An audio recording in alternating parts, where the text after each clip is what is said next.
There's a little park down there. Yeah. And somebody asked it was, Okay. really Hey, Gene. impressive. Just in time. All right. Scale. Let's go ahead and get started. Call the meeting to order here. Thank you. Thanks very much. Smooth use from the curb. We currently have 10 members of the ECC, and we'll talk about that a little bit later about possible new membership. And we have 6 present. Dr. Meluish is an unexcused absence. I have not heard from him, but I did hear from Rob Lucas and Joe Bauer, who cannot make it tonight. They had other engagements. Actually working.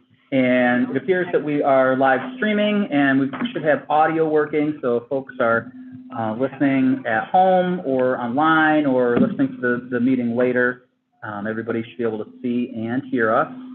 I did send out a draft agenda for everybody. I didn't really get I got a couple of notes back to add a few things. I did have Monica Brothers from our air quality agent from Eagle was supposed to come tonight. She emailed me yesterday to let me know that she had been exposed to COVID and did not want to risk it. Yep. So I have invited her to next month's meeting. However, we do have Director Baker coming to speak to us at next month's meeting about large-scale flood mitigation plan that is still kind of in the planning stages. So that's what I'm hoping he can focus on next month. And hopefully Monica can come and speak to us about the Eagle drone study. Although my understanding is that there isn't the analysis of that data, that raw data, has not been completed by Eagle yet, and that's not being done by Monica. So even if she had been able to come tonight, I don't think she would have been able to give us the answers, I think, to some of the questions we might have had. Yeah. I think that her supervisor, there was another name, it's in the email, I can't remember the person above her at Eagle is still working on that analysis. So, and I assume that once that analysis is done, it would be posted publicly on the Eagle website. So, are there any other questions, additions, deletions, substitutions to the agenda? We're looking, there's only one screen. Yeah, what was just showing that? It's not what's going out over the I did, yeah, under new business, I have urban bird treaty, so we'll chat about that good. tonight. Because Okay. otherwise you would get the menu.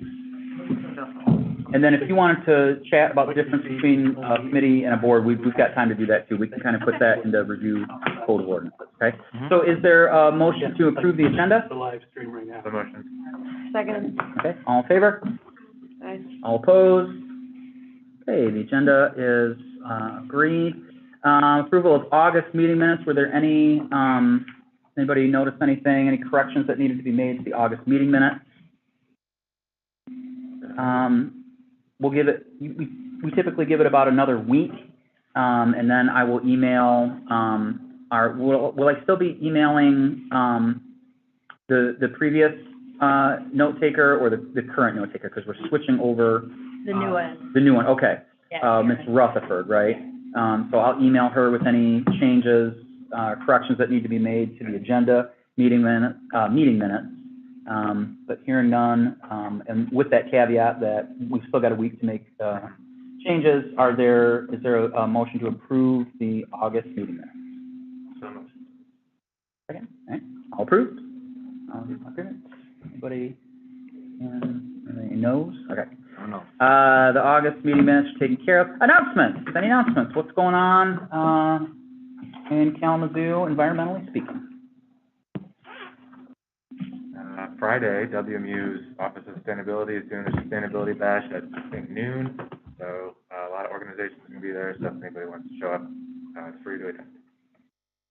Where is that? At the office, which is on the corner of Michigan and Drake, kind of by the roundabout. There used to be a WMU bookstore, but now it's the Office of Sustainability. Oh, okay. When's that? Friday, I think at noon. Friday? Yes. And they do that annually. In the Bernhard Center, where the bookstore used to be? Right at the office itself. it used to be a bookstore until like 10 years ago or Oh, something. okay, okay.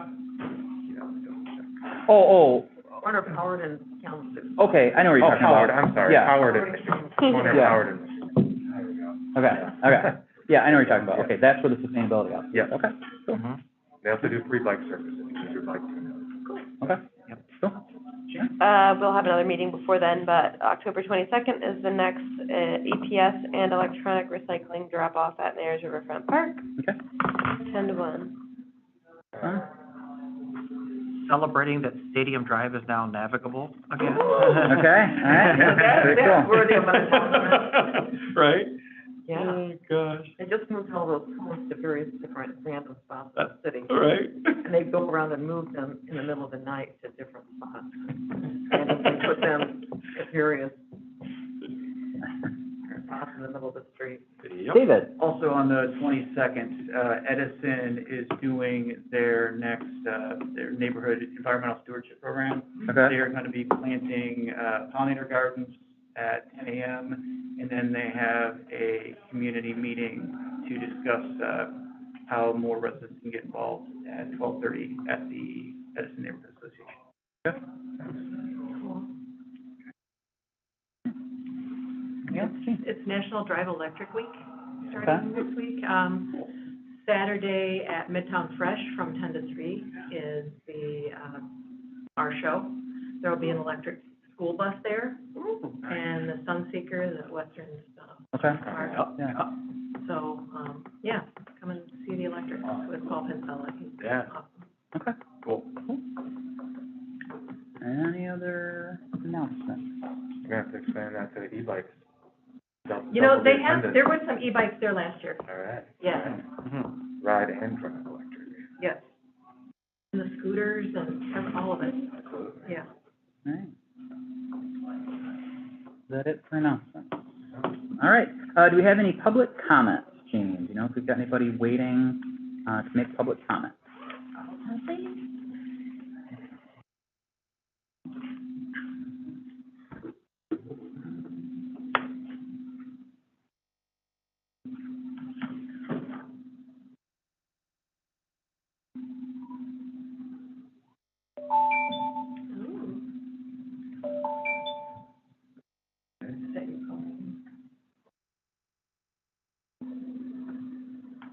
Okay, got somebody on the line? Hello, are you there?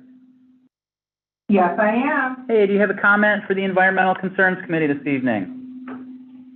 Yes, I do. This is Brandy Crawford Johnson. Hey, Brandy. I'm calling because, hey, how you doing? I'm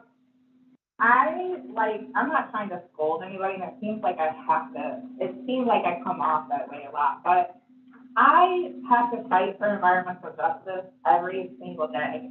I have to meet with EPA, I have to meet with Eagle, I have to meet with lawyers, I have to meet with doctors, I have to meet with Michigan Department of Health and Human Services, and it's not every day, every single week. So I'm the one that knows exactly what is going on here.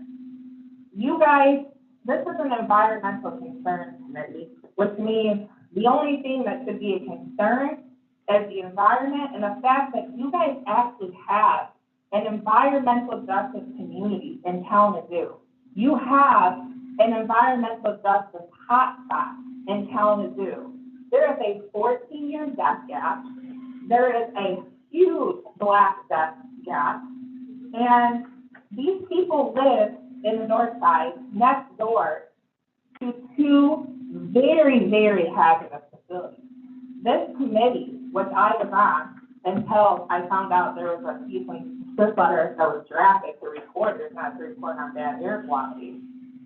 And, you know, it's very concerning to me that maybe we need some people of color on the Environmental Concerns Committee. It would be cool to get some people of color from the neighborhood on the Environmental Concerns Committee, people that are actually suffering from environmental harm, because I just don't think that this committee really understands the seriousness of the health issues from environmental harms that are happening in the north side. I moved to Kalamazoo in 2012. I did not have asthma before I moved to Kalamazoo. I had severe asthma from living there for 8 years myself. My family members all have, my in-laws, there's at least 50 of them, or if not more, because the children are starting to be diagnosed for it, my nieces and nephews, have asthma or COPD. My friends have asthma, COPD, and cancer. That every single street, every single house I went to on Church Street, everyone had asthma or COPD.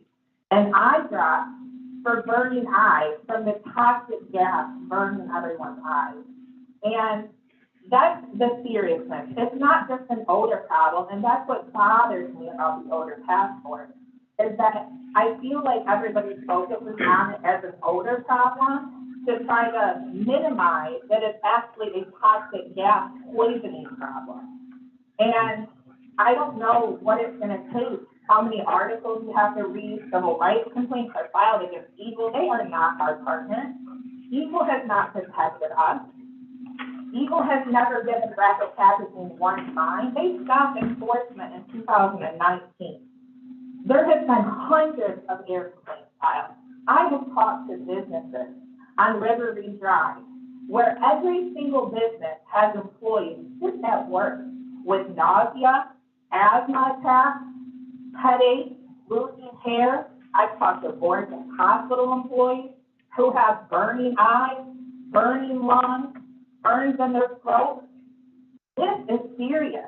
The hydrogen sulfide that is being measured, which is only one toxic gas chemical that's being released from those two hazardous facilities, is like 50 times the minimal risk level for health out of the corner of Riverview and Gold, right where the police station is. Brandy, I don't mean to Brandy, I don't mean to cut you off. I'm almost done. I just want to explain myself. Okay, I just want to make sure that we've got time for other people if they've called in too. Okay, well, I'm almost finished. And, I just want you guys, your guys' job is to make recommendations to the city of Kalamazoo. So what I'm asking you to do tonight is make recommendations to the city of Kalamazoo to help the environmental justice community in the north side of Kalamazoo, to provide, like health monitoring from maybe some medical vans, to, recommend that the city does put the biofilter in and come up with a way from the Foundation of Excellence to pay for it possibly. But I think that what I really want and what the community wants, because I'm speaking on behalf of the community as well, we want you guys to make recommendations to the city of Kalamazoo today to help solve the problem of the environmental injustice over there. And that's what we would like. Thank you so much. Thank you, Brandy. And do we have any other callers waiting, Jean?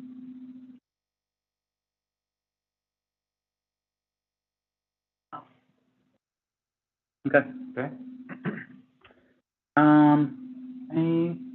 Any kind of comments, or do you want to speak to Brandy's comment? We will talk about, I'll give you an update, the last order task force meeting that I went to. That's kind of the last thing on our agenda here. And we were, like I said, we were going to talk, Monica Brothers was going to come in to talk today, but we have to make that bump to next month. So. It's just tough to form a documentable cause and effect from air pollutants to given health issues. Doesn't mean that that's not the case, but it is very tough to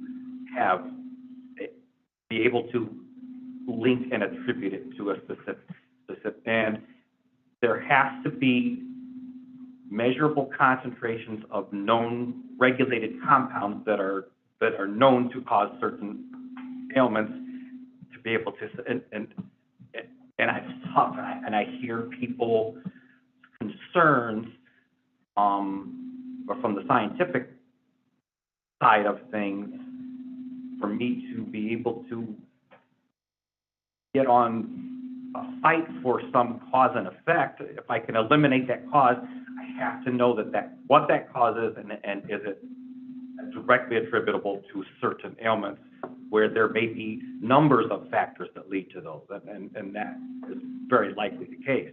So hydrogen sulfide is the one regulated compound that is both attributable to odor and has established action levels by EPA and other agencies in terms of health effects. I don't know that Eagle or anyone has looked at the other spread of potential airborne toxins that may be generated by those?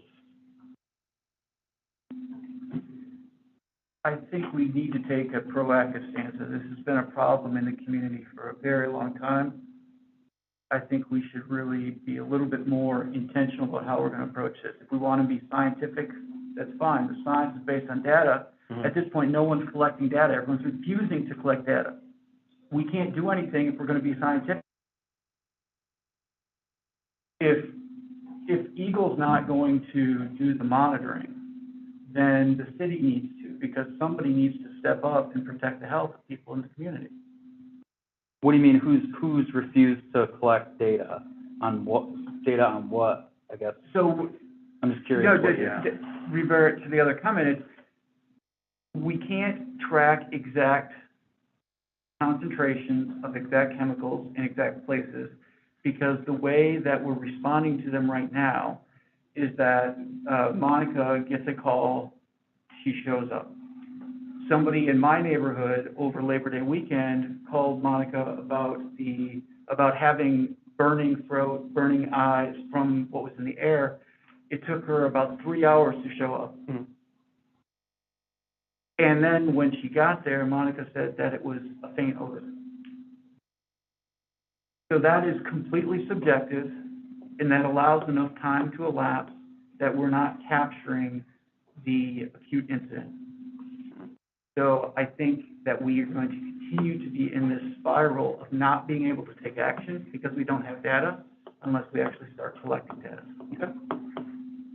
Is the network of H2S sensors still up and running? Yeah, I know that's a later topic, maybe. But right, when we get kind of chat about the order task force, but Eagle and Kalamazoo Water Reclamation Plant both have, odor H2S monitors. Real time. And, a software system that, measures and monitors that gas. They only measure for that gas because that gas is a good indicator, basically, of all the other, volatile organic compounds, formaldehyde, we've heard about, all the other gases that are, that might be present. And so my understanding is that all of that data that has been, that's collected daily, is shared between the two, campuses of the water reclamation plant and graphic packaging, so that if graphic packaging is detecting a spike in hydrogen sulfide, they communicate with the water reclamation plant and say, we're seeing this spike. We want to make sure that is this coming from us or is it coming from you?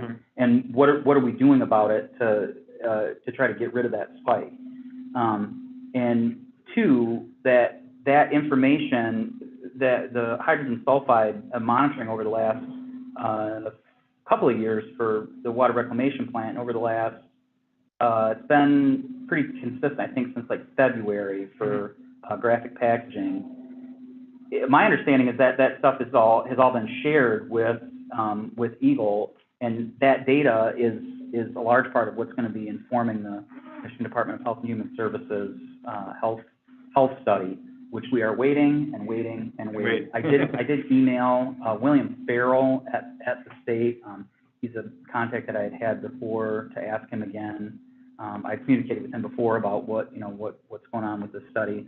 And basically the answer, which we've seen in the newspaper too, is it'll be done when it's done, which is very disappointing because it's almost a year out from, when they had said that report is going to come out. And I'm very hopeful, but,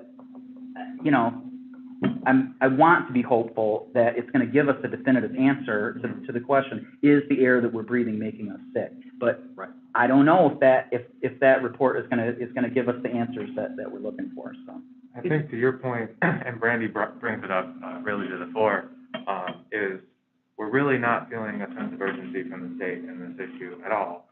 Primarily when you think about the drone study there's been a ton of reporting in MLive. I tried to get up to speed on it today. And one of the things I thought was really interesting was that the drone study that was done in May skipped over graphic packaging because they were, I think, quote, working out the kinks. And then there was supposed to be one rescheduled for this fall that's been, for unknown reasons, pushed out to the spring. And the interesting thing to me is that the only exceptions to, the only way you can do a drone study of graphic packaging is either through consent from them and the city, or a search warrant, or an imminent public health concern. And whether it's through this MDHHS/Eagle data we get, I feel like we should be able to establish there is an imminent public health concern.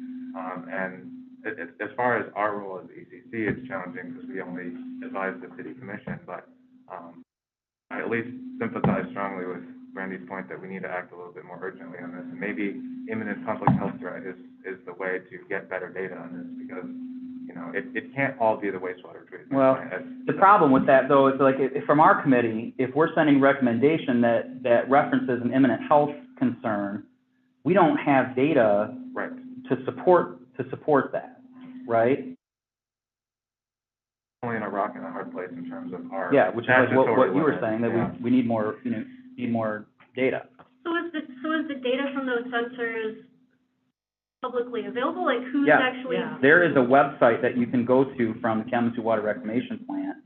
On the city's website. Yeah, that's on the city's website, where you can go and see daily data, so that if you're in and around that area and you feel like you are smelling something that is irritating your eyes. I've heard this from folks at the what are the hearings that they did, the Eagle had to do permitting hearings, air quality permitting hearings for the graphic expansion packaging, and I went to a couple of those, and there were plenty of people that showed up and said, you know, when I can smell this odor, it's, giving me a headache, or, mentioning these health effects. Sure.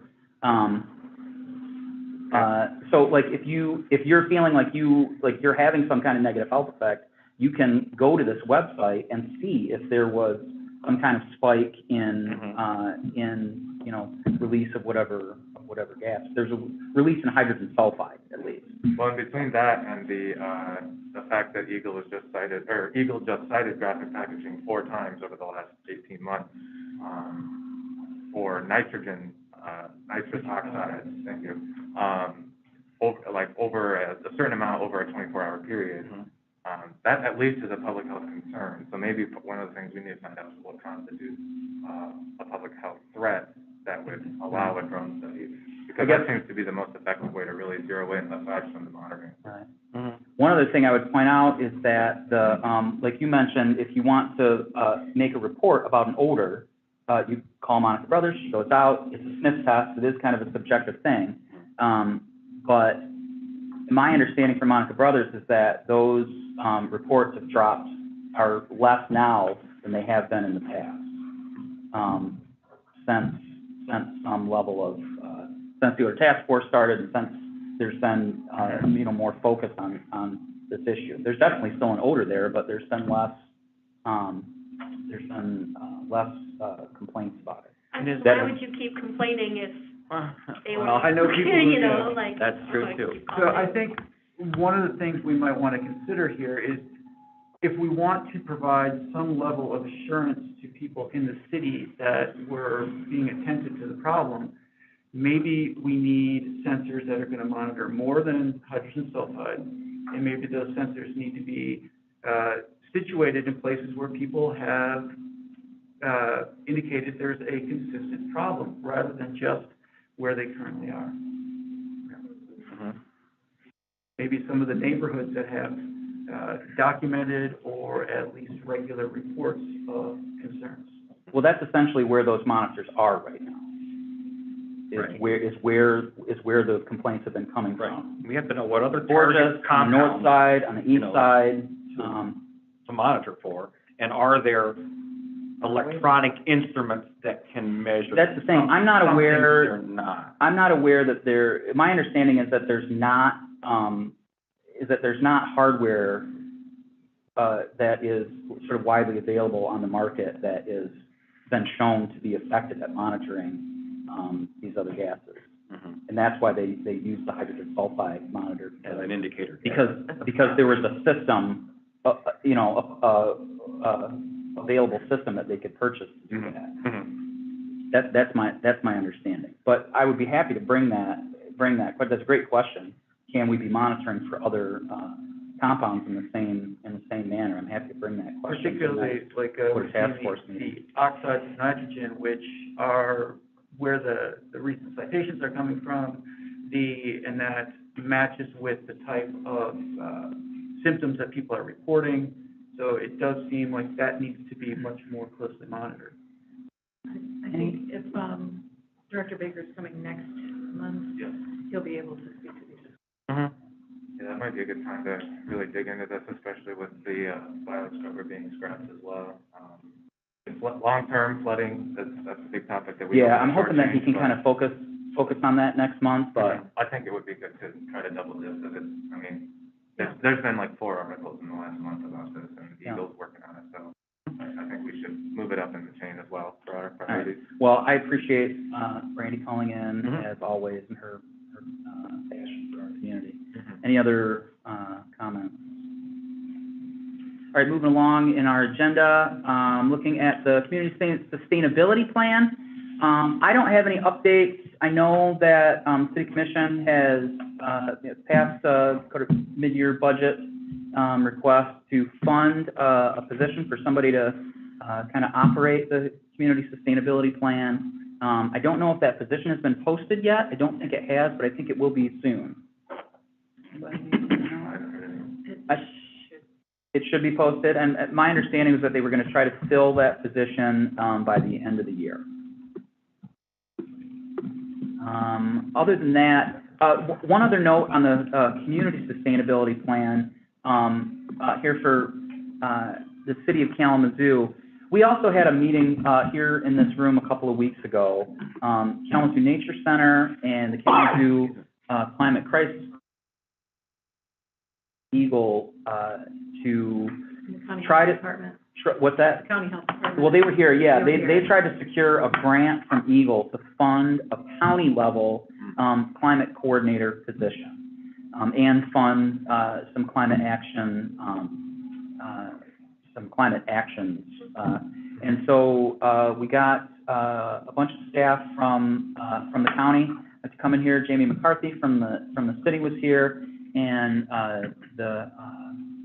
who all was the staff from? We had the county health director and the, county, County administrator. the county administrator and sort of the assistant county administrator, and there was the health administrator. We had, Jim Rutherford. yeah, 5 or 6 county staff that were here, along with Jenny Scrubs from the county commission, to talk about that Eagle. I just kind of helped set it up because I kind of could communicate with everybody.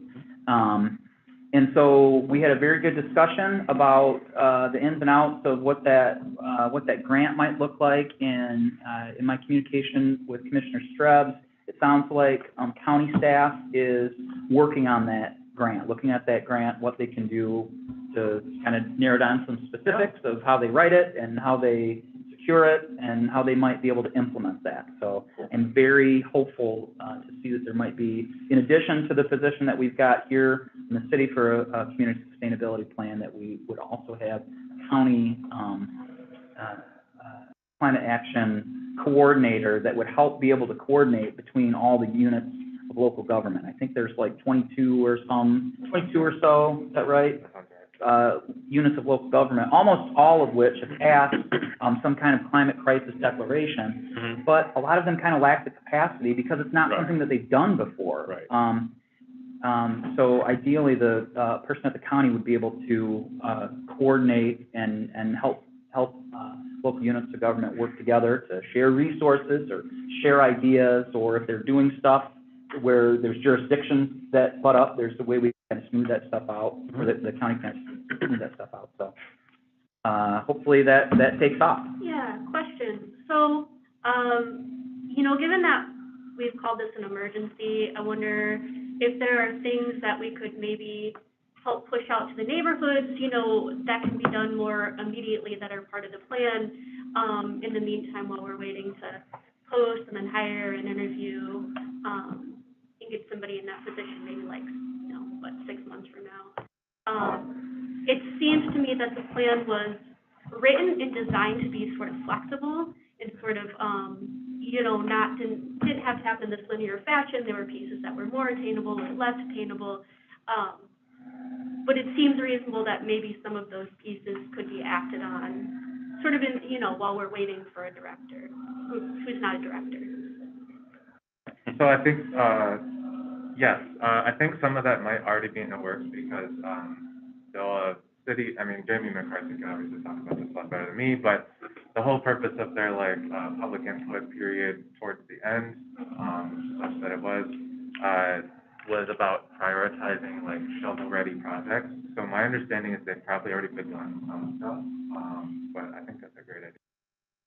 Like, all I'm saying is theoretically they are doing that, but, you know, you can always do more. So I can communicate with Jamie McCarthy and try to get her at least to give us kind of a bullet point of any updates that she's got on whatever might be going on with the sustainability plan, and I can try to give at least some bullet points next month. I don't think I can get her here next month to talk to that, speak to that, just because I don't think we'll have time to have three guests. Yeah. We've tried that in the past, and it doesn't work. Okay. Yeah. Any other? Along with that, the Kalamazoo Energy Collaborative, it's here in the View from the Curve, KEC. We're trying to reach out and get all of the, commercial building owners to identify and have that, benchmarking done through the Kalamazoo Energy Collaborative. Gina, are you aware, is there any influence that you as a commissioner have on the hiring process? And I only bring this up because I've gone through the city's hiring process, and even once I interviewed and then had to wait 8 weeks before I heard anything. And so that concerns me that we won't bring this person on by the end of the calendar year. I can inquire about the process. Okay. I don't have authority with the process, Okay, yeah, but I can see where it is. yeah, you can just, I actually have my note to check on that. awesome, yeah, even just having your attention on it, I think would go a long way. I didn't find a job posting when I just looked. I didn't see it either, yeah, it might not be up yet. No job posting. Not yet. I couldn't find one. Anybody else? Community sustainability plan. Oh, and I apologize, Miss Rutherford, Karen Rutherford at the city is, taking minutes, so she'll take the recording. She did ask that we speak up, so if I am mumbling, will somebody please poke me to remind me to speak up? And, so please speak up. Does she need to know who is speaking? Yeah, she did ask that everyone identify who was present. Right, because if she's just listening to it and she doesn't know us, how is she gonna be able to Right. take notes? Yeah. Is there a way that she can watch the live stream and play the audio back? It might be easier for her to just watch the live stream. They will do that at times as a backup, I understand. Okay. But she doesn't know everyone by face, so if you could just say who's here, it would help her. Okay. We don't have our little signs anymore. Okay. Yeah. Yeah, Yeah. yeah. Maybe we could add that to Okay. our roll call process, or, I mean, obviously say it now, but for next month. Yeah, that's a good idea, and hopefully she'll kind of get used to the sound of our voice to know Sure. who's who. Mhm. I'm the chair, I appear to be doing most of the talking, and I apologize for that. But, Kalamazoo River, Marl Lake Dam cleanup, does anybody have any updates on that? And who is doing the Kalamazoo River Watershed Council? Did we settle on a person? We did not. I don't think we did. I attended the meeting, the last meeting. Did you? Yeah. I don't necessarily need to keep doing that, Okay. if somebody else wants to step in, but it sounded like nobody was going to be doing it, so I sat in on the most recent meeting. Okay. So, And is there an update? no, really, I don't have any update. I don't know if you want to wait till that, but Okay. there was no actionable. I had to leave early because I had another Zoom call I needed to jump into. Okay. But, during the time I was there, it was just, a reporting Okay. of some stuff, but there was no. Yeah, action. we didn't finish all of our subcommittee assignments last month, we had a couple discussions on that, so, that would be, we should talk about when we get to it. Okay. This is Ian, vice chair, I guess. Yeah, I don't have anything else specific on the cleanup. although I did speak with, Senator McCann about, the pending legislation, or at least they were trying to get it out of committee. Basically a polluter pay, bill. My understanding is that that bill is going nowhere. It is not coming out of committee, and that is sort of the end of the discussion for right now, which is very disappointing to hear. Through no fault of Senator McCann, who pushed very hard to get that out of committee, but he is in the minority on that committee and did not have the power to make that happen. Eagle Creek still being pursued by the state level at all for any That of that is in process. Okay. That's my understanding, is that the Attorney General is seeking, it does have some pending action against Eagle Creek. And they no longer own it. They no longer, they've sold it. I think Consumers Energy, bought it out, through some process. There was an When did that article a couple months ago. Oh, I wasn't sure if we mentioned that yet. okay. I did not know that. Interesting, yeah. See, that brings it into our jurisdiction a little You're bit right. more, So put another layer of obfuscation between the polluter and, yeah, that's too bad. Mhm. Okay. Any other, comments about, river cleanup? It needs it. Yes. Last month, I apologize, I was not here. Did you present on, some ideas about leaf management? We Was there did. any follow-up there? We talked about it a little bit, and so on Sunday, we had a Woods Lake Association meeting where this kind of came up. And one of the things that, I am not a chemist, that they said was a potential issue is that the sediment from the extra leaves can cause a lot of phosphorus runoff into bodies of water and create additional issues that way. Yeah, like Woods Lake, yeah. So, true for Woods Lake, but sort of, you could assume that would be a potential issue in other bodies of water as well. So, maybe not really worth pursuing at this, at particular times. It sounds like there's some other issues with that. And when I attended the Parks and Rec Board last meeting, last month as well, this sort of came up as, well, this type of issue is one of many things the Parks Department would like to take a look at, to better manage their spaces, but they just don't have the funding or capacity to really, do that at this point in time.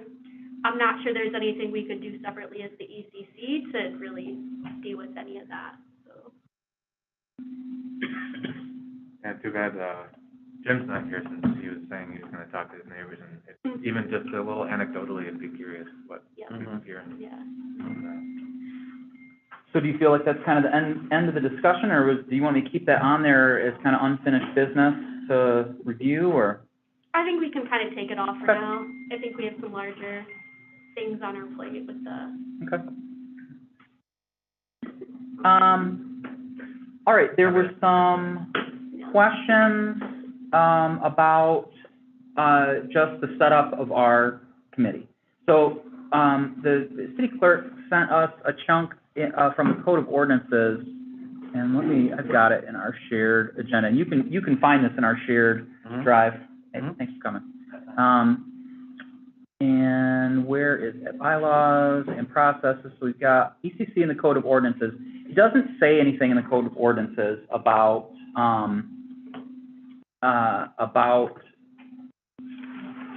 staff from the city coming to take minutes, whether they're in person or doing a recorded version. Right. There's nothing in the ordinance that refers to that.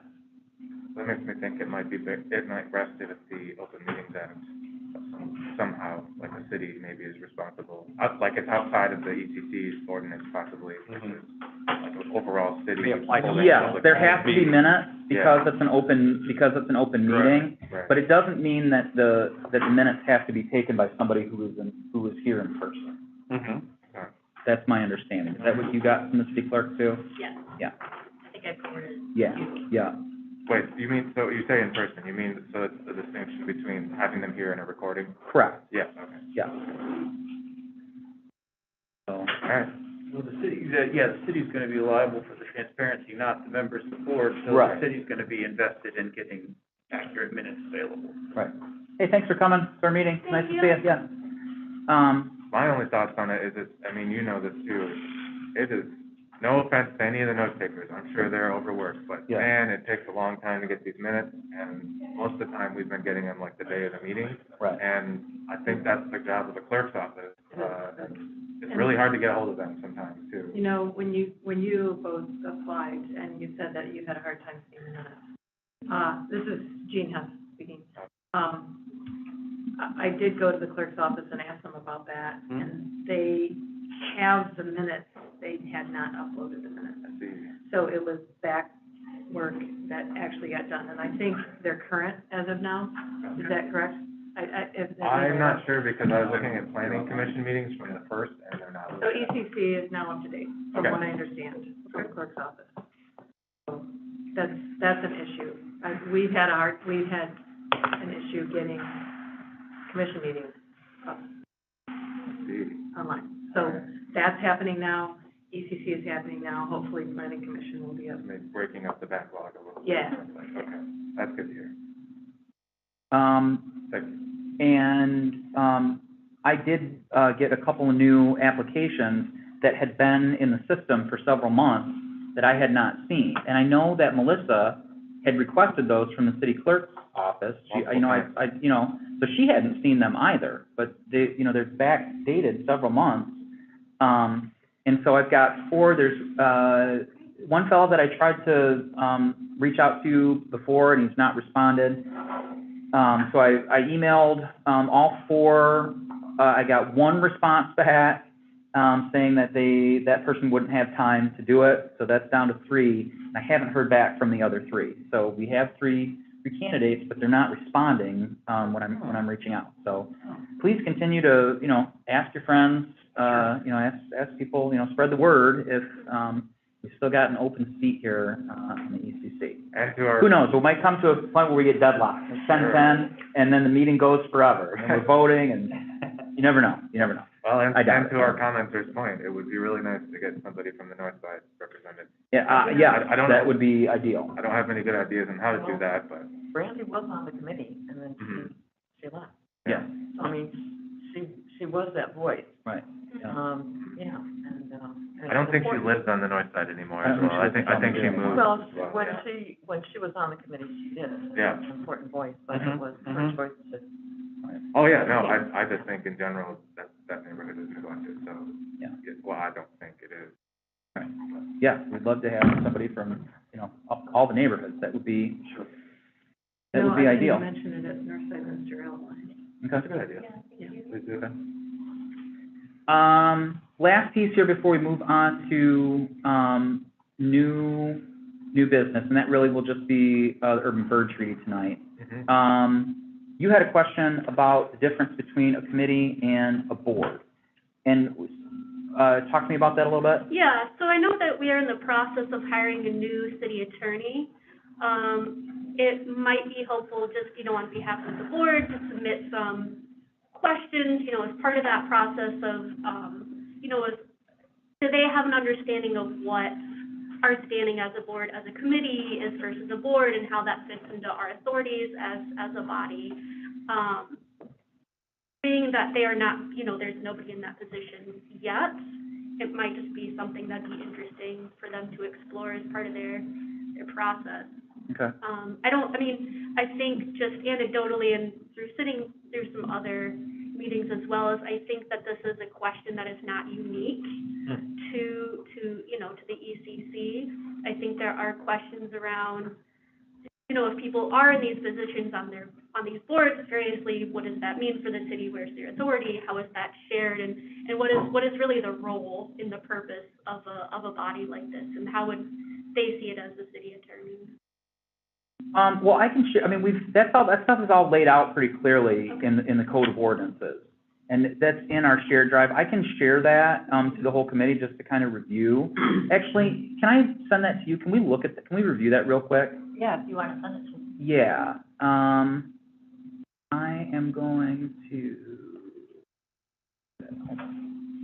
here's the document, and I am sharing this with,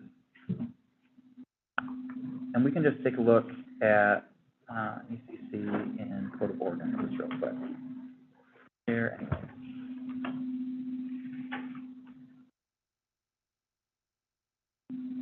maybe that'll help kind of clarify what it is you might want to, because I'd be happy to send, whatever you want me to send to the city as an email on behalf of the committee, I'm happy to do that. I mean, basically, our role is just to give recommendations, send recommendations to the city commission. Yeah, and we touched on it, I think, a little bit at our last meeting. I don't remember how the conversation went exactly, but my understanding is, essentially we're like delegated advisory, so like, I think somebody was questioning whether like our position is democratic, but if we serve at the behest of the city commission and they can fire any of us at any time. So that's one part of it, at least. Well, it's kind of hard to fire a volunteer. I'm not sure I use the word fire. Basically, they would be, they could take the advice, or they could ignore the advice. Right. That's Right. really where it's at. Okay. And my sense, Emily, my sense was the hiring the attorney, that will be an open process. There will be a meeting where citizens can come and ask questions as Right. well. So I don't know if that'll be a committee of the whole meeting, probably, or it might be a special meeting for interview process. Right. So, And I think it may be, this is Bobby Glasser speaking. oh, sorry. It may be, maybe, the only other comparison I can make is because I serve on the NFP, which is considered a board. And we do take votes on petitions that come before that board for variances. They want to cut down 30% of trees when 25% is allowed, those kinds of things. But I think, and so that vote, I think, does carry some weight, but even that is under, because that's considered zoning, I think the Board of Zoning Appeals even still has final word on those kinds of things. So I don't know the distinction between board versus committee.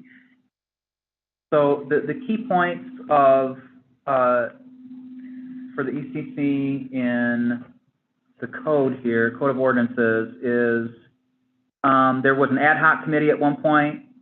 Term shall be for 3 years and shall begin and terminate on January 1st. So your term would, even if you started, like you started midway through the year, it would still count back to January 1st of this year. Except that a member shall continue in office until a successor is appointed and takes office. Any vacancy shall be filled by the city commission for the unexpired term. But that we haven't really done that. Read that again. Except that a member shall continue in office until a successor is appointed and takes office. Okay, we've had people resign, and then that's what's happened. Right. So, voting members may be reappointed, but only for a second consecutive full term. The committee may elect a chairman and such other officers as it may desire from its own membership, and may adopt rules for its own activities, which we do have a set of bylaws. Voting members may be reappointed, but only for 2 terms. Committee may elect a chairman, blah, blah, blah. That's a repeat. Responsibilities to identify significant environmental trends. The responsibilities of the committee shall be advisory only to the city commission and the city manager. To identify significant environmental trends or activities in the city, and when warranted, report the anticipated effect of such trends or activities to the city commission with recommendations where appropriate. To provide, where appropriate, a forum for citizen input on matters affecting environmental quality in the city, and to report to the city commission citizen concern with regards thereto. To provide upon request of either the city commission or the city manager information and recommendations, if any, with regard to specific environmental matters. To be apprised of those activities of the city which have significant environmental impact, and where appropriate, to provide information and recommendations to the city commission. For example, I've invited Director Baker to come speak to us next month. To consult with environmental agencies of other governmental jurisdictions to identify and recommend solutions to environmental problems extending into the city from beyond its corporate limits. We've had speakers come before the ECC in the past that are not just from the city, but from other jurisdictions. When so requested, to review environmental impact assessments prepared by or on behalf of the city departments, to submit an analysis thereof and recommendations with regard thereto to the city commission. There's a lot of theretos in there. And that would be, like an example of that is, well, we haven't really looked at any environmental impact assessments. That's not something that we've actually done since I've been here. But we did look over the community sustainability plan and had a great deal of input So that's what we've got currently. Let me know if you want to think about it and kind of refine a question if you've got, and send it to me, and I can send it on to the attorney currently, or if you want to, like she said, attend the meeting for whatever the hiring process is. There's community interviews. Any other questions about that? Okay. New business. Okay, like I said, Monica Brothers will be here next week. Do you mind putting the agenda back up? Thank you very much. Gonna ask you. Yeah, I apologize for putting you to task here. Okay, Monica Brothers will come next month. So the Urban Bird Treaty. So Gail has one kind of longer document that explains what the Urban Bird Treaty is, which some of us, I think, have looked at before, Right. and then a recommendation that we can send on to the City Commission. Yeah, Gail, go ahead. So yeah, this is actually not anything new. This is something that I've been working on since the beginning of this year. And so many of you have seen this document. I don't know if you shared this with people. I haven't shared it out to the committee. I did Okay. forward those Do you want emails that to up? you. I'm not sure, I mean, do we want to read through the entire thing? I'm happy You know, to I do don't that. know that we need to, but Yeah. maybe I can just do a refresher, and because we've got some new members on the ECC, if you have questions, you can ask questions, or, rather than having me read through this whole thing. But the Urban Bird Treaty, the U.S. Fish and Wildlife Service created the Urban Conservation Treaty for Migratory Birds, otherwise known as the Urban Bird Treaty, to support partnerships with local, state, and federal governmental agencies, nonprofit organizations, corporations, and local communities in conserving birds that live and migrate through urban areas. We're all aware that we've lost 3 billion birds in the last 50 years, and it's going to take a collected and coordinated effort in order to try to mitigate these losses. We also know that habitats that are healthy for birds are healthy for people. When I think about the discussion we just had on the air quality, humans are not the only entities that are living in these areas. It's all species. So having clean air, clean water is good for, if it's good for birds, it's good for people, and vice versa. So the Urban Bird Treaty application and the program requires no financial support from the entities that apply for it, but it does put these entities in a better position to actually get funding from grants through a couple of different foundations through the Fish and Wildlife Service. So the city designation is defined by the applicant, and so city can incorporate whatever municipalities are partners, so they're all called partners. It needs to have a population of at least 100,000 people. So the combination of Kalamazoo and Portage and other surrounding communities puts us into a population over that minimum. The municipalities that have already signed on are Oshtemo, Parchment, Comstock. I found out this week that Portage is on board. There was a recommendation from the Portage Environmental Board to the City Commission, and I suspect that will go through, and Jamie McCarthy has been my contact at the city for this, and she was able to get approval from the city manager this week, and so she had wanted to not have a recommendation from the ECC until she had accomplished that step. So that step has been accomplished, and we're ready to move forward with a recommendation from the ECC to the City Commission for the city of Kalamazoo to become what I'd like to say is a core partner for the Urban Bird Treaty application to the Fish and Wildlife Service. The application requires 3 core partners, and the role of the core partners are to be the signatories on the application. We need kind of a letter of support from all of the partners, each of the partners. And the other two core partners, to date are the Kalamazoo Nature Center and the Audubon Society of Kalamazoo. I think it would look very strategic and appropriate because the city of Kalamazoo is the largest municipality.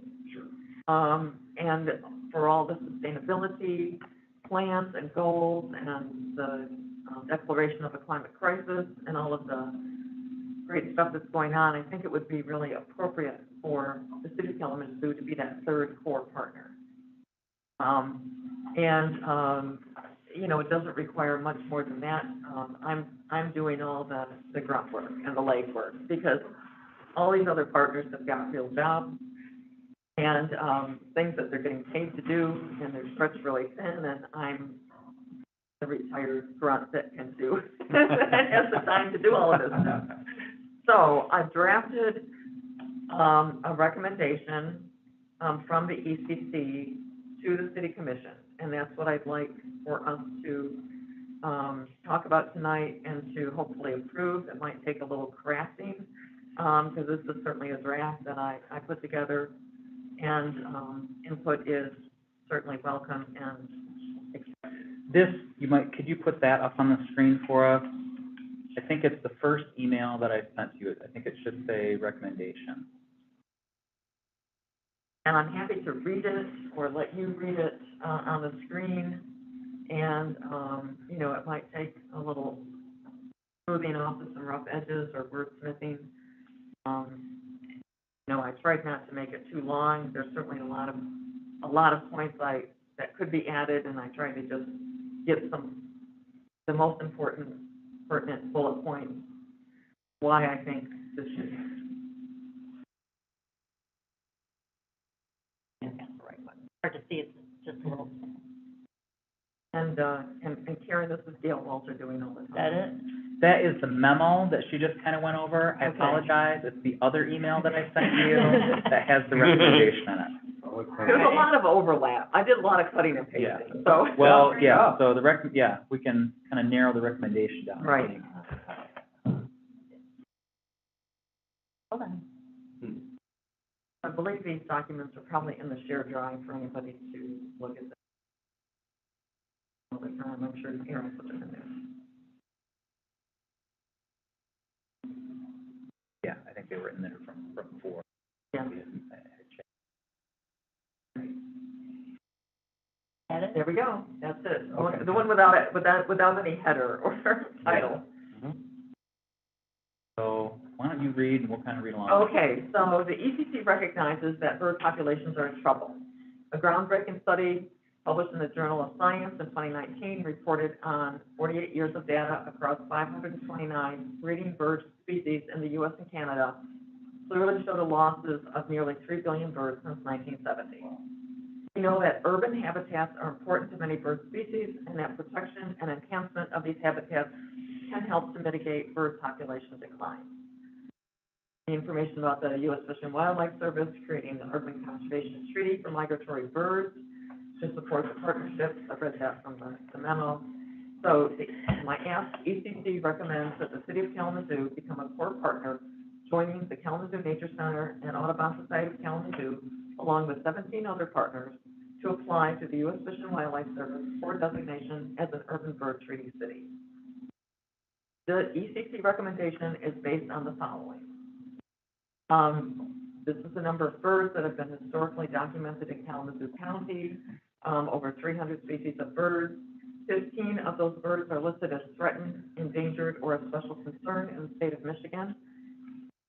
These include our downtown resident peregrine falcons that are listed as state endangered species until last week, when I think when the DNR shuffled everything around, but I need to get that information. The City of Kalamazoo has important avian habitat within its boundaries. Some of those include Kalamazoo, or Pine Select Preserve, which has the largest number of species that have been recorded, the Kalamazoo River Corridor, which is home to many species, including several breeding pairs of osprey, one of which lives in Mayor Riverfront Park. The Upjohn Park. Do you have a pen with you? Yeah. It says, which is home many species. It should say which is home to many species. Yeah. Okay, got it, thank you. And the Uptown Park KVCC Wildlife Corridor hosts many birds not typically found within a city, including American bitterns. The Kalamazoo River Corridor is a recognized important bird and biodiversity area. An IBA is identified using an internationally agreed set of criteria as being critically important for bird conservation. And there are 4 other IBAs within Kalamazoo County. In recognition of the importance of sustainable and healthy habitats that support both birds and people, and that the Urban Bird Treaty program supportive networks of local and national partners can help achieve goals for making a city a Do you need healthier a place. apostrophe for program? That the UBT's programs supportive network? No, I don't, thank you.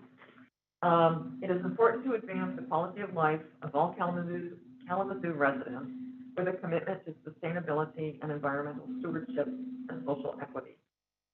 Protecting, preserving, and restoring the land, water, and air is a high priority for the city of Kalamazoo. And the city of Kalamazoo has already accomplished or is planning many sustainability actions that are consistent with the goals of the Urban Bird Treaty. These include the Natural Features Protection Overlay District, Imagine Kalamazoo 2025 Sustainability Plan that includes increased non-motorized and mass transit, increased urban density, increased clean energy, and decreased emissions, watershed protection, and green circular economy, as well as many others.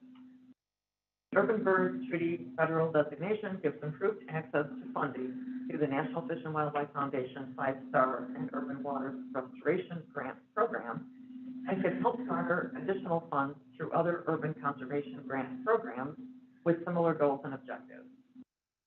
Designation as an Urban Bird Treaty city achieves an elite recognition of a high level of commitment to and accomplishment of sustainability and environmental stewardship. The city can promote its livability and sustainability by spreading the word about the city's UBT federal designation and all the benefits of a green and bird-friendly city. And again, just the ECC recommends that the city of Kalamazoo become a core partner in the U.S. Fish and Wildlife Service Urban Bird Treaty application. You want periods at the end of all of those bullet points? I don't know, do you want periods at the end of them? I think You know, so. Some of them do, and I some of them am not. don't. They do read as sentences. Yeah, probably. So, in that sense, yes. I think normally if there was like a whereas, you wouldn't do it. Well, I had, you know, But there's not, I so, had yeah. a bunch of whereases and recognitions, and I took those out, and some of them are not complete sentences. And I'm like, with a bullet point, Right. what do you do with it? I would say make it consistent, which either way, but Yeah. most are sentences, Yeah. so. Well, a lot of them are not. Okay, well, maybe they are, so we'll put sentences in. I don't care, if we take a vote, sentences or no sentences. I like the ending I'm with not- period. Yeah. Yes, periods, okay. Yeah, I'm not a- I'm for periods. I'm not a grammatarian, whatever. Thank you. Yeah. Working over that's a good point, I guess. I like at the beginning where you acknowledge or recommend that the city of Kalamazoo become a core partner, and you reference that there are 17 other entities. Can there be an attachment or an addendum or somewhere where we list all those entities? I could do that. I think that would be valuable to know what we as a city are going to become the core member among. Right, who are we partnering up with? Yeah, I would like a list of those partners Okay. identified How would somehow. you see that, like as an appendix or another paragraph in here, what would be? No, the 17 other entities are as follows, or I guess. Yeah, I it would could be add it at something the end. of something of that nature. A list at the end. Yeah, list an appendix perhaps. Okay. Are you sending it as an email? Because if so, then maybe that would be in the email. I don't know if they're very set, definitely those 17, or if it's like probably these ones. Well, I or- would list the ones that are definitely. That are on Okay. board. That Yeah. are definitely on board. I've Okay. got some other ones. I mean, at this point in time, you know, I've been waiting for these last two entities, you know, Portage and Kalamazoo. Mhm. And I have some other ones I'm working on, but, you know, until I get further, you know, and I would like, my goal is to get this submitted by the end of the year. And, one of the goals of the application can be, we will continue to enroll other partners. You know, as we go forward, you can add more partners to the, you know, to the network, the partnership. And so, you know, if we don't get everyone folded in now, you know, I was going after the universities, colleges, but I'm like, I need to focus on this, and we'll try to rope them in the next go round. Yeah, the easiest way I see is just add it as another bullet and just say the treaty members include, and just list them like as a paragraph. Like, Just another bullet? that's probably the That'd work easiest way to too. do it, yeah. The current ones Yeah. include this, and then. Okay. Then it doesn't look like 4 pages long. Yeah, okay, I can. That's the only note I agree with you, yeah. Did anybody else see any grammatical or writing? I'd like to take a close look at it, if you don't mind sending it around, then I can look at the punctuation and grammar and all that. You want to?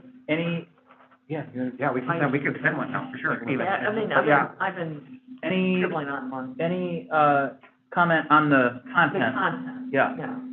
No brainer. Nope, I love it. Yeah. The only thing I wonder, can we make the recommendation, and part of that recommendation include, a request that the city draft an action plan to, support the bird treaty rather Well, I'm than doing just- that. I mean, the action plan is part of the application process.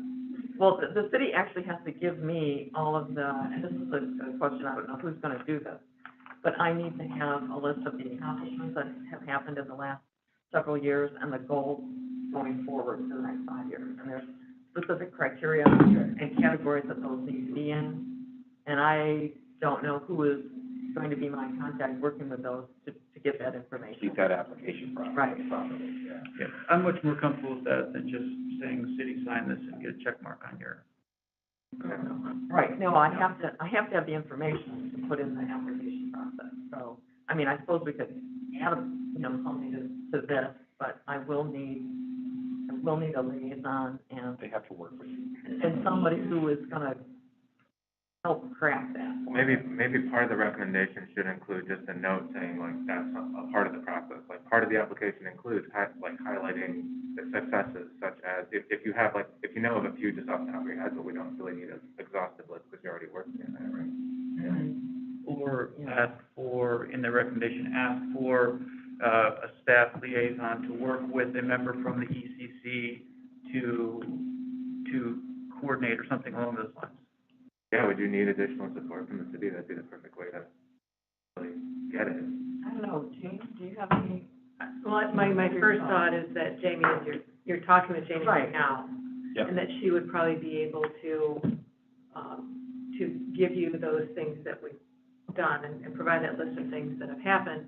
But then moving forward, my thought is that the person that is going to be in the sustainability position would be that person, to look at and to keep updating the urban bird treaty and make sure that, and that's a part of what we do, that's a part of the sustainability plan. Right, and so, I mean, a lot of the information, the goals are gonna come out of the sustainability plan as it is now. Right. But I'll need to work with, somebody from Parks and Rec, Right. on their activities.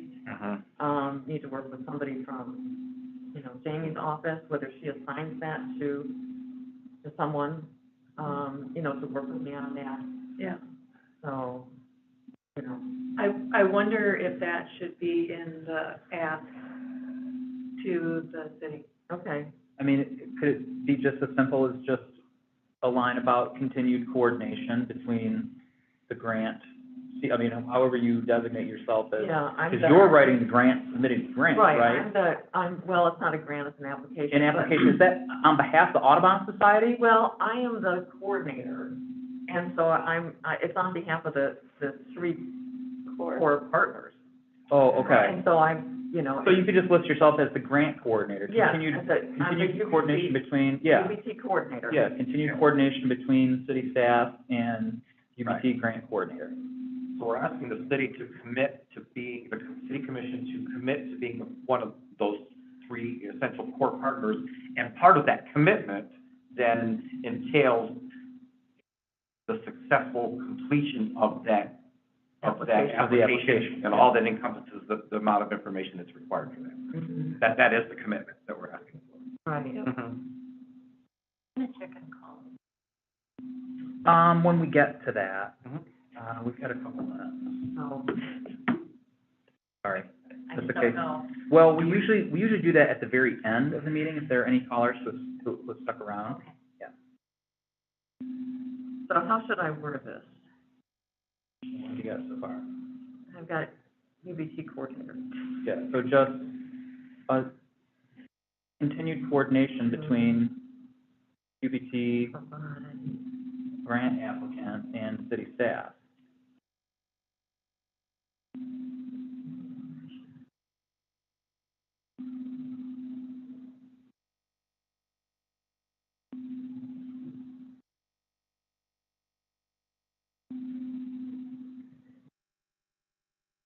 Is this something that we would want to do, kind of like we would do with minutes, and just recommend it with getting final say? I was just gonna ask, are we ready to entertain some kind of a motion of support? No, I don't moving think we need to- forward with this? Yeah, I would personally not like to wait for another month. I'd like to No, vote on this no, tonight. I don't And think send we it can. on. I don't And I'm think we can. confident that we've kind of discussed it and understand the general thrust of, Right. you know, what, I mean, I can What we've got craft there, an yeah. additional sentence. and, Mhm. and the- send it out. Send it The out. list of the partners, I Right. can Yep. have you send it out, and Yeah. everybody can take, Yeah. you know. But we have to vote in person, though. We can't Yeah. agree, Right, but on. take a few right. days, and then, it's just like the minutes, like if you see some grammatical thing, or you see some wordsmithing that Right. needs to be done, you can Mhm. get We that. can continue. Right. But the content itself and Yeah. the concept, Yeah. we can vote on. Okay. So, are there any other comments before we? Have you heard back from Jamie about that October 3rd? No, I have not. Okay. Because they may be able to present to the committee as a whole on October 3rd in Hale's absence. But if not, then it would be on October 17th, 16th. Yeah, I mean, I would like to be the one that presents this, because, I have the most information, And that would still be though, And then enthusiasm. before the next ECC meeting. right, So it would need to be voted on tonight. right, and, if, you know, the person I would ask to step in on the 3rd would be somebody from the Nature Center, you know, to be able to share the information about this. So you are the named coordinator in the recommendation. Mhm. Yeah, Mhm. makes sense, but we leave it to you. Is there a motion to approve the recommendation with the understanding that we will all review it for basic editing purposes, within a week or so? And if there's no edits, I will, send the recommendation on, through our liaison, to, the city commission. So much. Oh, is that you? Sure. That's Yeah, okay. All in favor? Poor Karen. We already identified. Oh, yeah. Yeah, we should probably identify. Oh, yeah. So, Actually, consistently, every motion has been first by Ian and second by Sharon. Yeah. So, okay, that's easy. all in favor? Aye. Against? All right, so what do we have, 7, 2, 4, 6, 7, we have all 7 present members. It is a unanimous yes, that we will send, recommendation of the Urban Bird Treaty, to the city commission for their consideration, I guess I can put unanimously. right? Yeah. Yeah. Pending Revision. pending revisions. Yeah. Love it. Okay. Yay. Thank you, Yay. folks. Thank you. Okay, Thank you. great. Yeah, we can go back to the agenda. Very cool. Subcommittee assignments and tasks, I wanted to review that. Also, I wanted to mention that my term is up in December, so we will need a new, chair and possibly vice chair. So if there's any interest in, you know, getting the agenda together every week, and it's kind of some email communication, that you have to do, you know, sometimes finding guests to come and speak. It's a bit of work, not a ton of work. Yes, it is. But I'd be happy to, you know, help anybody out that wants to. So we'll have to kind of, you know, somebody's got to throw their hat in the ring there. And you're mandated off of the Yeah. committee at this point. Yep, Right. and I would plan to take a break too. I don't think that I'll stay on as an associate, member, take a break and see if there's Yeah. something else that I. So we would need 2 more applicants to the committee. There will be, yes, if Yeah. we've still got an open seat, we would have 2 open seats. After You're the only one that's being turned off at I believe so. Oh, okay. I believe so, yeah. Okay.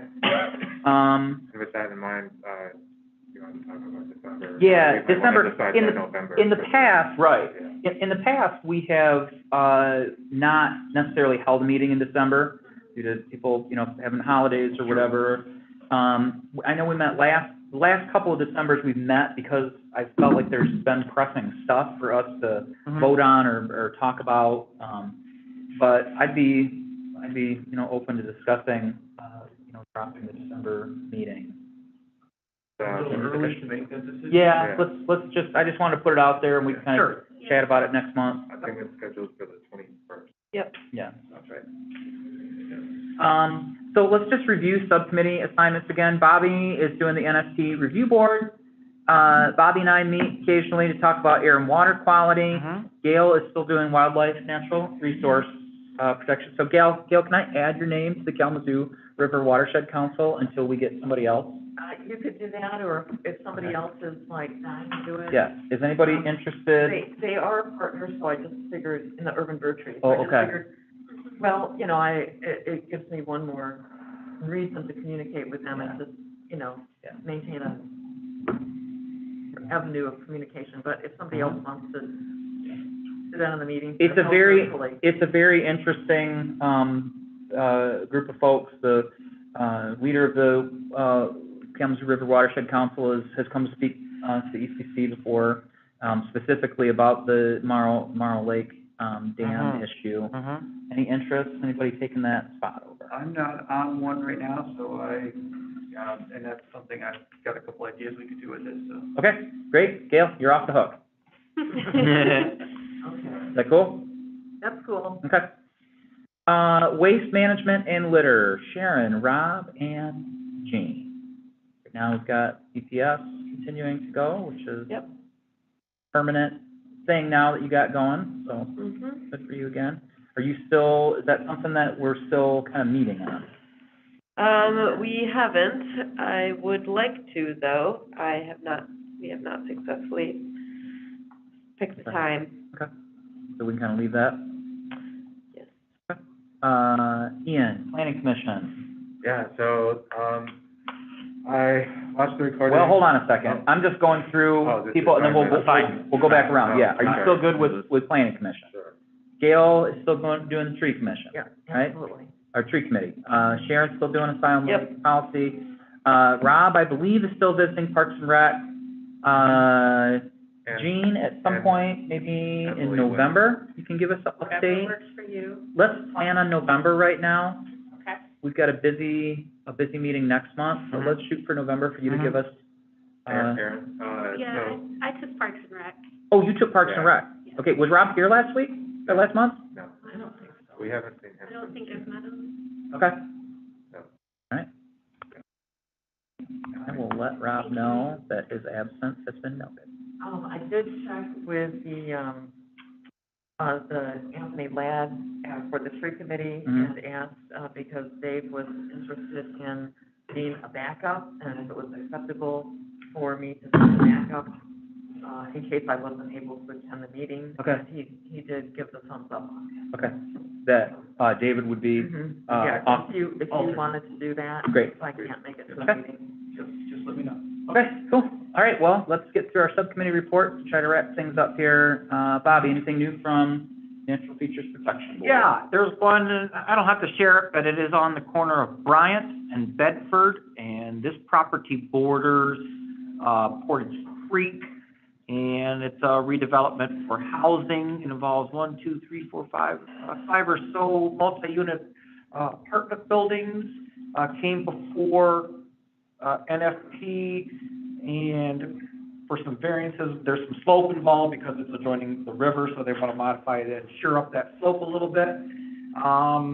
There's enough trees in a contiguous area that is, in our opinion, constitutes woodland and is therefore worth maintaining, and they have adjusted their plans to accommodate that. There are some other trees that they're gonna have to take out, but those are more trees in isolated areas to accommodate driveways and stuff, and they're actually gonna, as the trade-off, so to speak, expand the contiguous wooded area, which is always better than an isolated tree here and there.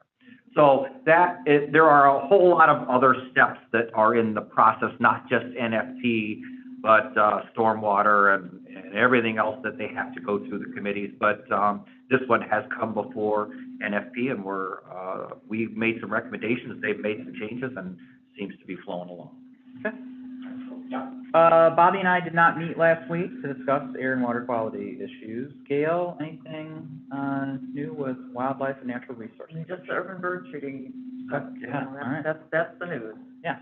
All right, well, good job getting all that stuff Absolutely. together. And, Wow. you know, we appreciate your hard work with all of that stuff. Thank you. Yeah. Thank you for the support. Yeah. Sharon, you had already mentioned, the next EPS Yep. election.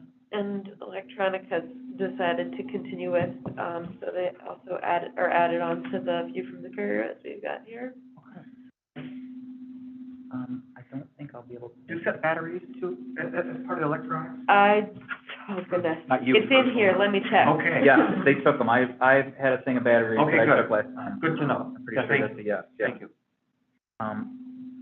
Sharon, just to let you know, I will not be able to make that one. My son he's doing basketball again, and I've got a tournament in Cincinnati. Cincy, all right.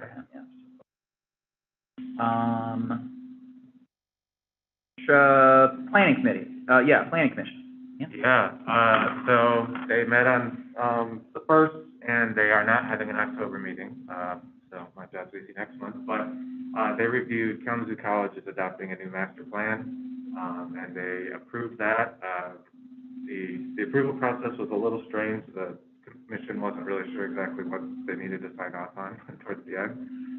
But there's lots of cool stuff in there, some protected bike lanes, on Michigan Avenue, before it turns into stadium.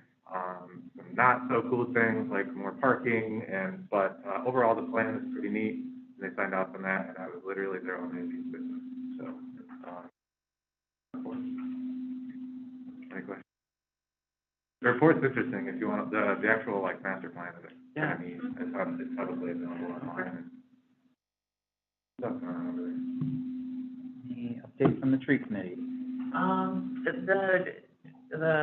One of the things that we talked about, at the last tree committee meeting is work that is going to be done on Ransom Street between Harrison and West Village. So that whole corridor is going to be redone, to put in sewer, new sewer pipes and water pipes, and so the whole streetscape is going to be, basically torn up for the utilities, and there's a plan to cut all the trees, every tree on Ransom Street in that stretch. So in some areas, there are really not very many trees, but I did go, as I always do, to the site, and I look at each tree, and, I sent, a request, so they decided to table a decision on, making a decision, on this plan pending further review. And so I submitted, my thoughts on which trees should at least get a second look,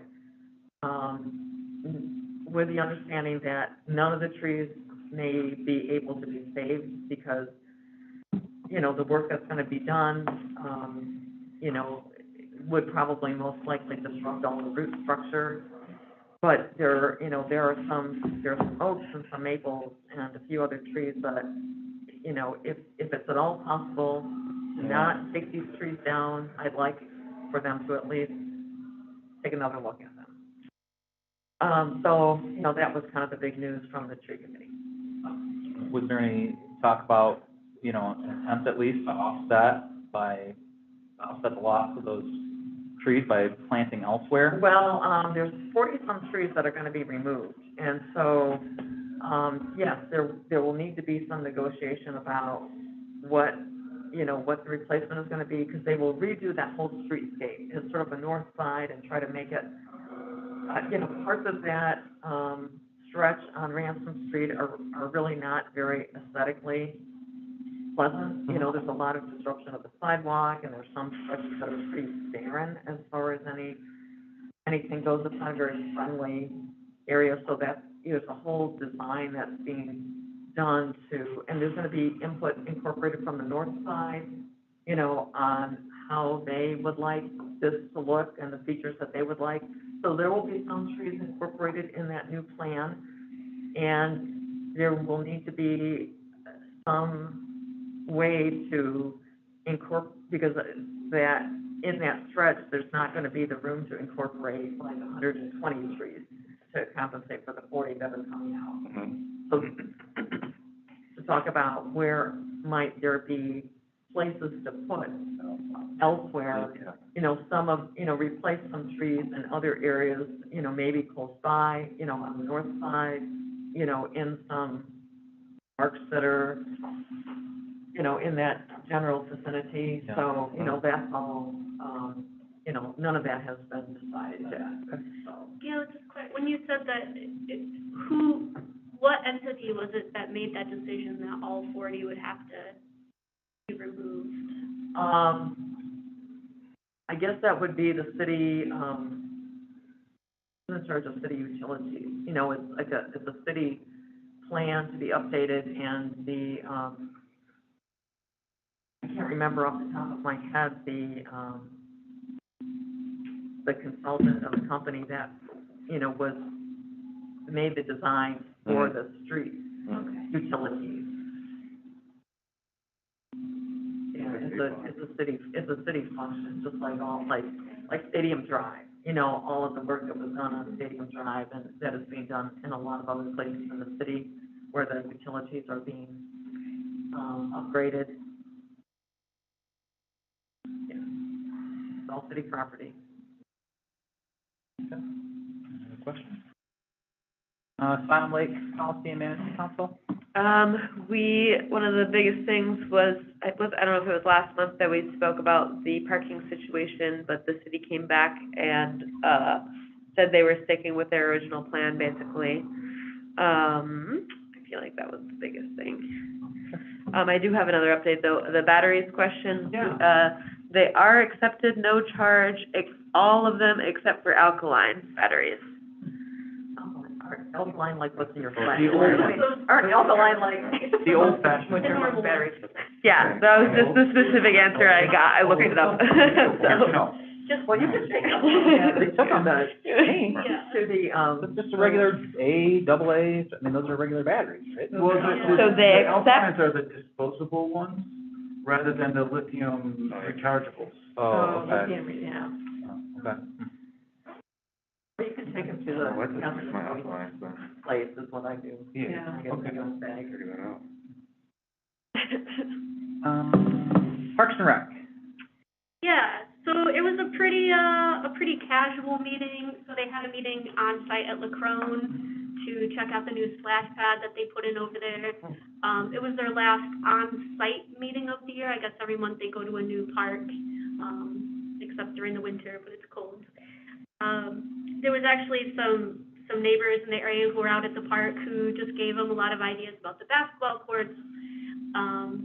There was a discussion about trying to leave bathrooms throughout the city and various parks open throughout the winter, to accommodate people's needs.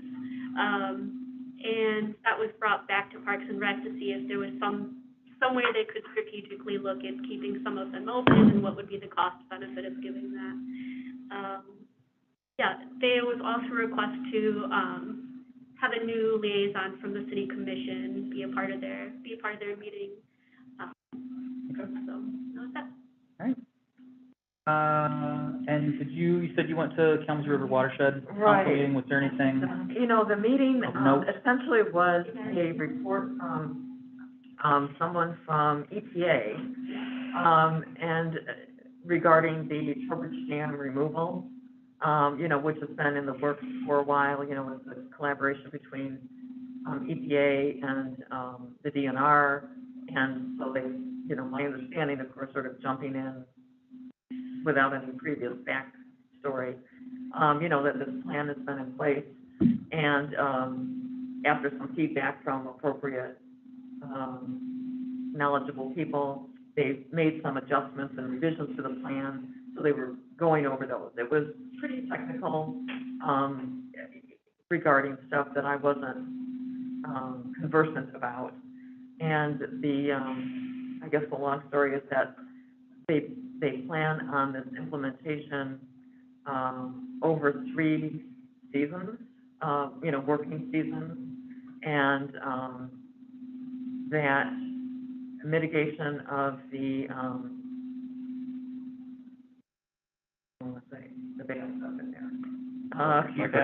PCBs? PCBs, thank you. I was going to say a PFAS, it's like, no, before PFAS. PCBs, Yes. That can't even start until this other work is done, until the dam removal is done. So that's still like way down the road. Yeah. But, so anyway, there was no action or anything. It was mostly just a report on these adjustments to the plan. All right, last one is Order Task Force, and I've got some notes. Order Task Force met, and I went in person at the beginning of August this year. Just a little background, since you're, if you're new on the committee, the Order Task Force started 2019, so I think it's been going for 3 years. The reason that we refer to, that we're only using the word odor is kind of in reference to frequent citations and complaints based on the Rule 901 of Eagle's rules, which is an odor violation. And so because there have been so many of those odor violations over the years, the city initiated a task force, a meeting quarterly with Kalamazoo Water Reclamation Plant, graphic packaging. There's typically somebody from Senator McCann's office, Representative Rogers' office. There was a representative from, I've gone to all of these meetings, and there had been a representative from the county's Environmental Health Advisory Committee there, which is kind of analogous to the ECC. And Monica Brothers comes to most of these meetings as representative from Eagle. So graphic packaging's expansion is complete, it's fully online. They've got a little bit more landscaping work to do. But other than that, all of their equipment is working, which means that there is a consistent amount of outflow now from that big clarifier, so that the city can, the water reclamation plant can plan what to do, how to mitigate the odor coming out of that, coming from that outflow. They use this EnviroSuite system, which is the system of physical monitors that all run on solar power, then there's battery backup. There are currently, of those monitors, there are 17 total that Kalamazoo Water Reclamation Plant has. There are 6 on Water Reclamation Plant property, and then 11 sensors outside of that property. I know there's one at Northeast Elementary. Versailles Park was supposed to have an odor sensor by the end of August, so I guess that would take it to 18. And there's one odor monitor sort of at the end of the valley to try to get some baseline data, because we're down in a valley, so some of those odors and chemicals will tend to sink. So they try to get baseline data out on 6th and G Avenue. Did they mention if the graphic packaging clarifier is or will be covered? No. That was one thing that came up in the MLive article. They're not going to yet. Not going to at all now. Okay. No, there was never any plan to do that. The way that they've just explained that in the past is that it wouldn't stop the source of the odors. It would simply force all the odors to collect there. So it would kind of be taking care of a symptom instead of taking care of the cause. There was an outside consultant that said it would help, Johnson something consulting? Yeah, Johnson and Henry, is the consultant that the water reclamation plant is still working with. Okay. But graphic packaging rejected that advice. Okay. GPI, graphic packaging also has a system of sensors. I don't have the number of their sensors, but it was pretty close to the same number of sensors. But of course, all of their sensors are on their property. They've been working with the EnviroSuite company. So there's the sensors, and then there's the software that the sensors feed data into. They take data from the sensors that monitor for hydrogen sulfide, and they also take in weather information to try to get a 3D model of when and where odor might be traveling. One thing to remember about these odor monitors is that they go from a scale of like 1 to 1,000. And most of the odors that they're detecting for hydrogen sulfide are at it's like 1 to 1,000 parts per billion. A lot of the detection that they're doing of hydrogen sulfide is between like 1 and 30 parts per billion.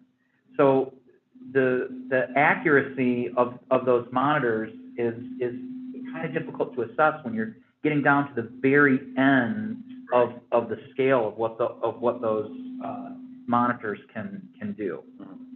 But blaming the hardware and software for the problem doesn't really work. Well, I'm not blaming Right, I know, but the we just software shouldn't for any really- problem. right, I'm we just shouldn't explaining to you accept how that it works. Right, I'm just saying we shouldn't accept that as an excuse. They say they can't monitor it because they don't have monitors that are sensitive. No, if there's a health problem and Yeah. people are getting sick, we need to know Right, that. that's my Right. point. But I don't know I'm not aware if there is better monitoring equipment available. No. And maybe there is. I mean, I'm not an expert in that. Eagle and the air quality experts should be able to give us that information if there's, a better way to monitor for that. I mean, that's those the gases. paradox. But that's kind of the crux of the question here is what level is harmful to health? And I don't know that there is a real clear answer on that, about where it gets impactful for human health over the long term. Because my understanding is that the literature on that is not crystal clear. Right, like OSHA and NIOSH set limits for workplace exposures. Right. So they have PEL's permissible exposure limits for an 8-hour workday. Indoors. Indoors in a working environment, but I don't know what kind of toxicological studies there are for maybe low-level exposure, but over long periods of time. I don't know. And that's what we're hoping to get Right. some clarification on from the Right. study from the state. Graphic packaging has been using peroxide and an oxygenation system to try to mitigate odors for the last year. They've been doing that on like a pilot basis, and they're going to make the oxygenation system permanent next year. And they're communicating with City Kalamazoo Planning Department and the NFP as far as installing that oxygenation system, because that has to go through planning, because it's another physical, I think, piece of gear that has to go on their property. Proximate to the railroad, so that's why it falls into NFP. GPI talked about possibly pursuing a biofilter scrubber themselves, with water reclamation plant's biofilter scrubber, which we've seen in the paper recently, on indefinite hold. So then the City of Kalamazoo, or the water reclamation plant, talked about the bioscrubber issue, that it was budgeted. City budgeted $4 million for it. The bid came in at $13 million because everything was delayed because of COVID. I'm not sure. My understanding from Odor Task Force is that it was a pretty clear understanding of inflation and supply chain issues, and they can't get things that they need at and the cost has almost tripled, and so there's not the funds to be able to do that. They basically were weighing two options. Are we going to do a biofilter scrubber, or are we going to reroute that junction chamber where the outflow from that clarifier meets up with the city's pipes that go into the water reclamation plant? And at some point, they decided to go with the bioscrubber and not reroute the junction chamber. Now they've changed that, and they're gonna do the reroute that junction chamber instead, which is what has been what was recommended previously, before the Jones and Henry study. There was a previous study back like 10 or 15 years ago, that had recommended doing that back then. So, you know, that's good that they're doing that. That plan, is supposed to go to the planning commission, to reroute that junction chamber and the NFP in first quarter of next year, hopefully bidding second quarter, and try to complete that construction by third quarter of next year. So I'm keeping my fingers crossed that gets followed through. And we're still waiting on this long-term health effect study from the Michigan Department of Health and Human Services to answer citizens' questions about, you know, is the air that we breathe making us sick? Because we still don't have any clear, I have not seen any clear data that makes a clear connection between emissions and health outcomes. But it would be great if we could actually see that. What else? Going ahead with, and they did mention the Eagle drone sampling, so Water Reclamation Plant did know that there were VOCs, or volatile organic compounds, and formaldehyde detected from the Eagle drone study. That information was communicated to the Water Reclamation Plant. My understanding is that those chemicals were detected directly over their one of their facilities, over their property. I think there's an OSHA thing that led them to address it, which means it would be on the premises. And so there was communication probably in August or July between Graphic Packaging and the Kalamazoo Water Reclamation Plant, when Graphic Packaging alerted the Water Reclamation Plant to increased sewer odor coming onto their property.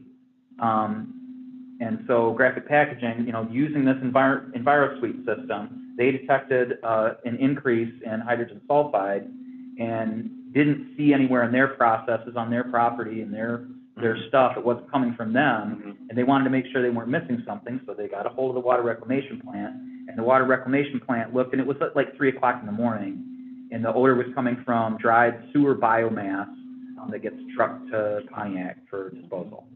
So that's what that was. Community wastewater collections, there are hydrogen sulfide monitoring. There's a monitor placed on Davis Creek and Kalamazoo River interceptors, and so that's actually in the sewer line to detect odor, and which is a different monitoring device, I think, than the EnviroSuite monitors. And then the Water Reclamation Plant the staff from there also discussed a possible passive odor scrubber, which I assume would be at less cost, near Verberg Park, possibly by the end of this year. There's an online odor portal which has been functional since mid-July, that's on the city website. So you can go, citizens can go if they detect an odor or are feeling sick and think that the odor is making them sick, that if they feel, you know, something airborne, they can go to the city's website and look to see a 3D model, real-time model of what odors were moving when. I think that just that does it for that. Any questions? So many.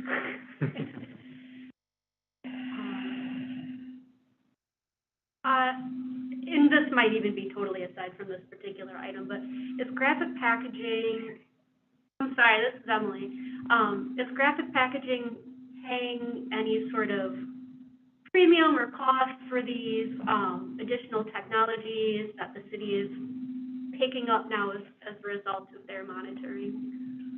Say that again. I'm not So catching it sounds like the city's absorbing a lot of additional costs to make these sewer upgrades, these plant upgrades, and these Graphic monitoring. Packaging is not paying to reroute that junction chamber. That is city-owned property, or city-owned stuff, Right. but it's under Graphic Packaging's parking lot. Right. So Graphic Packaging has to clear out of that area, and the city will have to dig 25 feet down into their parking lot to reroute that junction chamber. And replacing the junction chamber with this connection, Graphic Packaging is now the only entity that will have access to that sewer. It's exclusively for their use. It's the only thing that's going in there right now. And that was part of why they're making the switch. The junction box, was like a outlet or inlet. Right. So now they only have a single inlet, so it only comes from Graphic Packaging. Right, and they're reducing the size of it too, because that was a big part of what's creating the odor, is that the pipe was too big for the amount of fluid that was going in there, and it allows gas to build up. So now they're gonna right-size that pipe, so it ideally would allow less gas to build up and then escape into the atmosphere.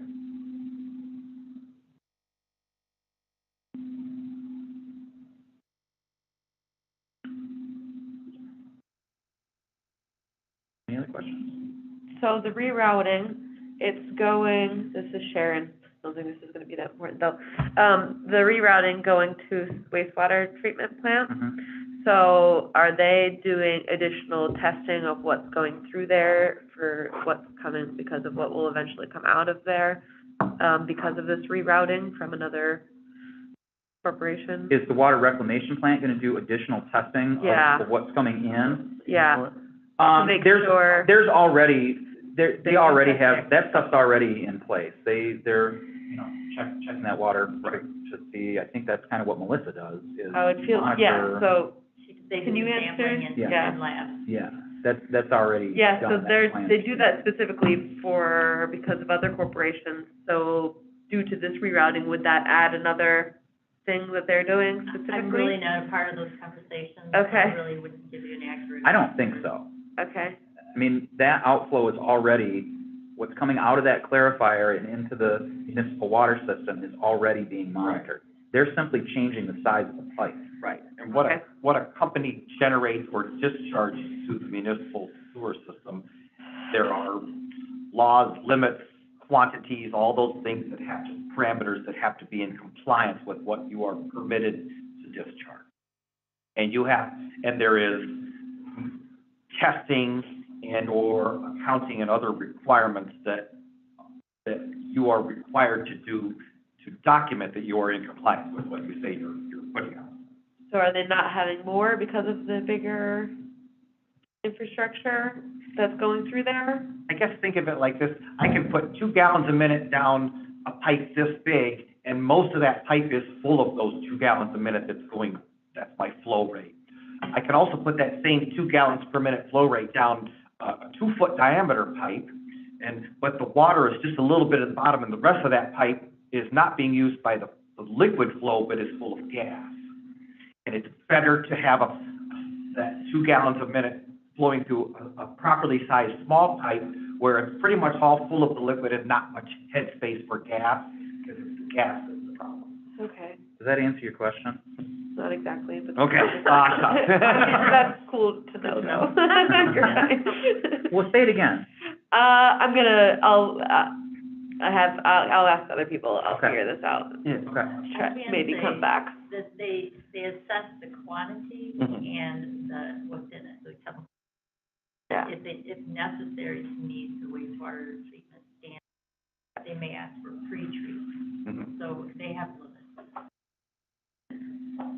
Cause I would assume they have a way of knowing what their specific stuff is compared to everyone else's, because I know they do that for other corporations. Mhm. Any other questions? All good, so yours. Do we have any other callers waiting to make public comment? It's so cool.